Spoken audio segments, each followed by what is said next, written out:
ایک غریب آدمی بدو رات کے وقت وہ کہیں بیچارہ صبح سے چلا تھا، مدینے پہنچتے اسے رات ہو گئی۔ اس نے ڈرتے ہوئے نا خیمہ ہی باہر لگا لیا۔ جہاں رات ہوئی نا آدھی رات ہو گئی، 1-2 بجے سمجھ لے پہنچا مدینے، تو اس نے باہر نے خیمہ لگا لیا۔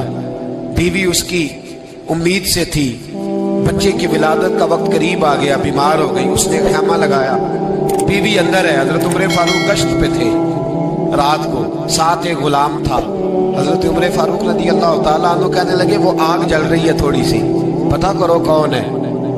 تو آپ کا غلام پتہ کرنے گیا تو بدو نے ڈانٹ دیا، کہنے لگے جاؤ تمہیں کیوں بتاؤں۔ حضرت عمر خود گئے، کہنے لگے مسافر بھائی بتا تو صحیح۔ کہنے لگا جی چھوڑے، میں آپ کو کیوں بتاؤں، میں کون ہوں، کیسے آیا ہوں۔ فرمایا خیمے کے اندر سے کرہنے کی آواز آتی، کوئی درد سے چیخ رہا ہے، بتا ہمیں بات کیا ہے۔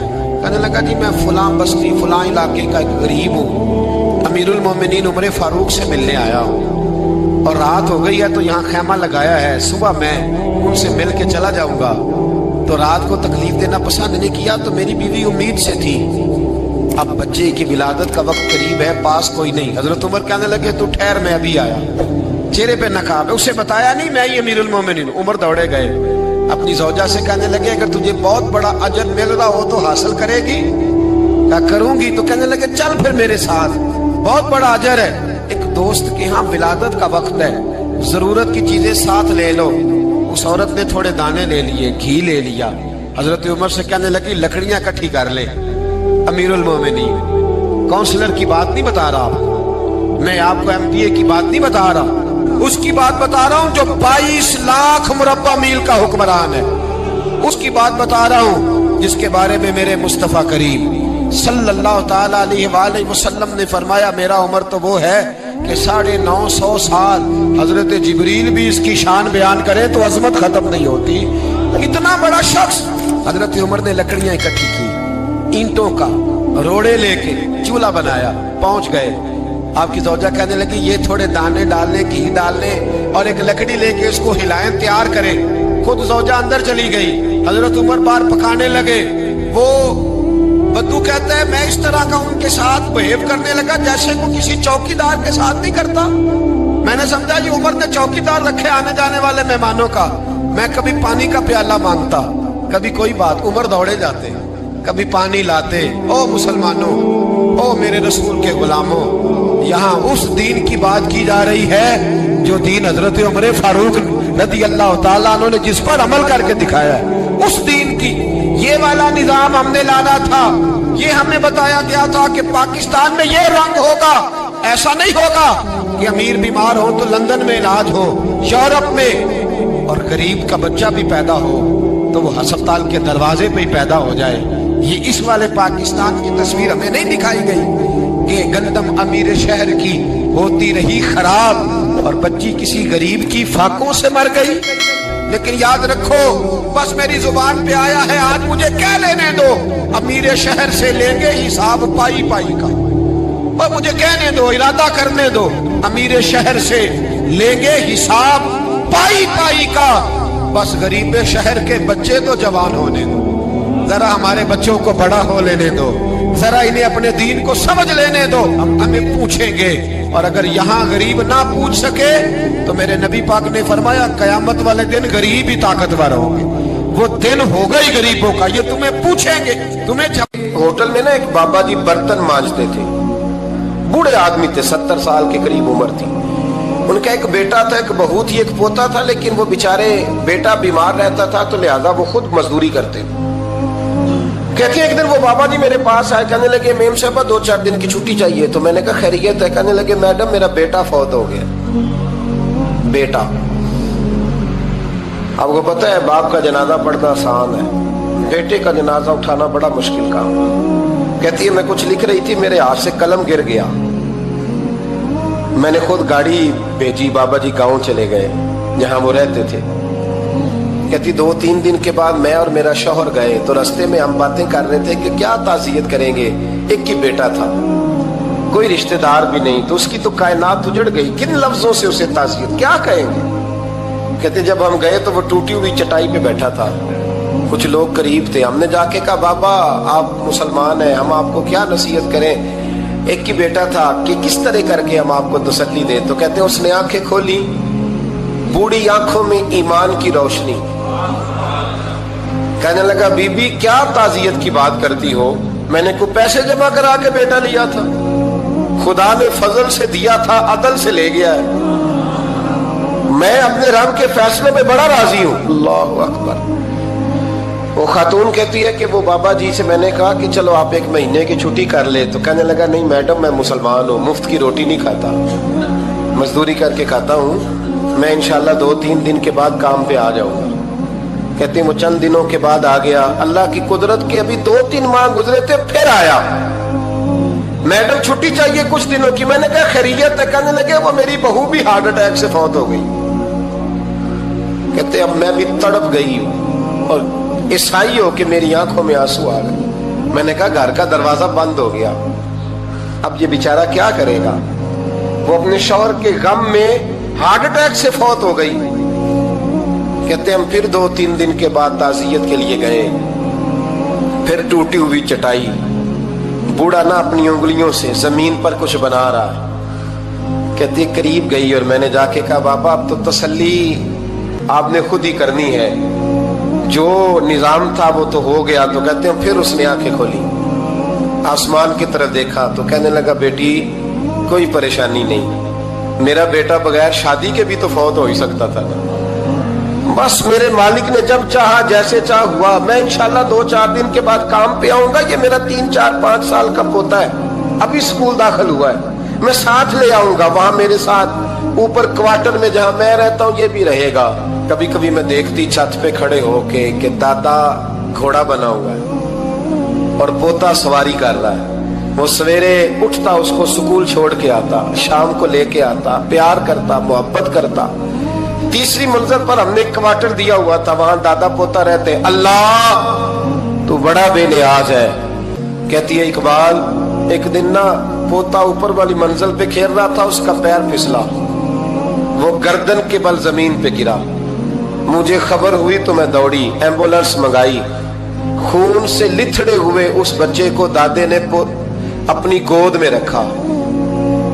اور جب ہم ہسپتال کی طرف گئے تو ہاسپٹل بعد میں آیا, جناب اسرائیل پہلے آ گئے اور کہتے ہیں وہ گود میں دم توڑ گیا. پھر دادے نے اسے اپنے ہاتھوں سے غسل دیا, پھر اس نے اپنے بوڑھے ہاتھوں سے قبر کھودی اور پھر مٹی ڈال کے کہنے لگا انا للہ و انا الیہ راجعون. جے سونا ہی میرے دکھ وچ راضی, جے سونا ہی میرے دکھ وچ راضی. پھر سکھ نو چلے ڈاواں. کہتے ہیں وہ مٹی ڈالی اس نے, اور جب وہ واپس پلٹا تو میں بازو سے تھام کے ہوٹل قریب لائی اور میں نے اس کے قریب کہا کہ بابا تو ٹوٹ گیا ہے, تو بکھر گیا ہے. تو کہتے ہیں یوں اس نے ہاتھ رکھے اور یوں آنسو چھٹک دیے. کہنے لگا میڈم کیوں میرے اندر کوئی عقیدہ نہیں, میں کوئی لوارث ہوں, میرا کوئی رب نہیں, میں کیوں پریشان رہوں گا, میں تو پکا ہوا پھل ہوں. تھوڑے دن گزرے کے قبر میں جاؤں گا, اور جب جنت میں جاؤں گا تو اللہ میری بیٹے سے بھی ملاقات کرائے گا, میرے پوتے سے بھی ملاقات کرائے گا, میرا رب ساری ملاقاتیں کرا دے گا. میں اپنے اللہ کی رضا پہ بڑا راضی ہوں. وہ خاتون کہتی ہے میرا اور میرے شوہر کا کلیجہ پھٹنے لگا. میں نے کہا بابا یہ جذبہ کہاں سے ملتا ہے, یہ سکون کہاں سے آتا ہے, یہ کیفیت کیسے ملتی ہے. مجھے کہنے لگا تو نے لینی ہے. میں نے کہا, تو کہنے لگا تو بھی گنبد خضرا والے نبی کا کلمہ پڑھ جا, اللہ تجھے سکون عطا کرے. حضرت عمر فاروق رضی اللہ تعالی عنہ. حضرت عمر معمولی شخص نہیں, معمولی آدمی نہیں. کچھ لوگ صدیوں کے بعد پیدا ہوتے ہیں اور کچھ لوگ ایسے ہوتے ہیں جو ایک ہی بار پیدا ہوتے ہیں, ان جیسا دوسرا پیدا ہوتا ہی نہیں, دوسرا ان طرح کا پیدا ہوتا ہی. حضرت عمر رضی اللہ تعالیٰ عنہ جیسی شخصیات پیدا ہی نہیں ہوتی دوبارہ. سارے صحابہ در رسالت مآب پہ خود آئے. یہ وہ عظیم شخص ہے جسے اللہ کے محبوب نے اللہ سے مانگ کے لیا, کہا اے اللہ یہ مجھے دے دے. اللہ سے مانگ کے لیا ہے. اس لیے صوفیاء کہتے ہیں کچھ مرید ہوتے ہیں کچھ مراد ہوتے ہیں. کچھ مرید ہوتے ہیں کچھ مراد ہوتے ہیں. مرید وہ ہوتا ہے جو چل کے آتا ہے آ کے مرید ہوتا ہے. مراد وہ ہوتا ہے جسے کہا جاتا ہے کہ یہ کبھی میرا بن جائے نا, یہ کبھی آ جائے نا, میرا بن جائے, اس کو مراد کہتے ہیں. حضرت عمر مصطفیٰ کریم کی مراد ہیں, حضور کی مراد ہے. اللہم اعز الاسلام بے اسلام عمر ابن خطاب, اے اللہ اسلام کو عزت دے دے, میرے عمر کو کلمہ پڑھنے کی توفیق عطا فرما دے. اور کیسے دعا مانگی؟ او یار حضرت عمر کی تو اس فضیلت کا کوئی جواب نہیں دے سکتا. میرے رسول پاک علیہ السلام سب کے لیے ہی دعا مانگتے ہیں نا, حضور کی دعا عام ہے, لیکن مصطفیٰ کریم نے کعبے کا غلاف تھام لیا اور غلاف کعبہ کو حضور نے سینے سے لپٹایا اور سینے سے چمٹا کے کہا اے اللہ میں نے تو کبھی سوال ہی زیادہ نہیں کیے, میں کرنے آیا ہوں, مجھے عمر دے دے, عمر دے دے. حضور نے مانگ کے لیا. اور پھر جب جس کو حضور مانگے اللہ سے کہ حضرت عمر رضی اللہ تعالیٰ عنہ کا آج یوم شہادت ہے, میرا تو دل کرتا تھا کہ فجر سے باتیں شروع ہوں اور سارا دن ہی عمر کی باتیں ہوتی رہیں, سارا دن جناب عمر کی باتیں, سارا دن. اس لیے کہ ذکر جناب عمر کا ہوگا پر راضی اللہ کے رسول ہوں گے صلی اللہ ہو, تو جاگ کے بیٹھے, خوش ہو کے بیٹھے. ہمارے ہاں منایا ہی نہیں جاتا. بابے اللہ کیتا ساؤن بھادروں اسو کتا تے منڈے جنوری فروری, تو اسلامی سال بھی گیا اور وہ تاریخیں بھی ساری گئیں. یکم محرم امت مسلمہ کے لیے بہت بڑا دن ہے, بہت بڑا دن. یہ شہادت ہے حضرت عمر فاروق کی رضی اللہ تعالی عنہ. یہاں چھوٹی چھوٹی باتوں پہ گورنمنٹ چھٹی کرتی پھرتی ہے, چھوٹی چھوٹی باتوں. الیکشن ہو گیا تو چھٹی, فلاں جگہ پہ تھوڑا سا کسی نے خبر دے دی کہ کوئی پریشانی ہے تو چھٹی, فلاں جگہ یہ ہو گیا تو چھٹی. یہاں تک کہ فلاں وزیر صاحب فلاں علاقے میں آئیں گے تو سارے علاقے کو چھٹی.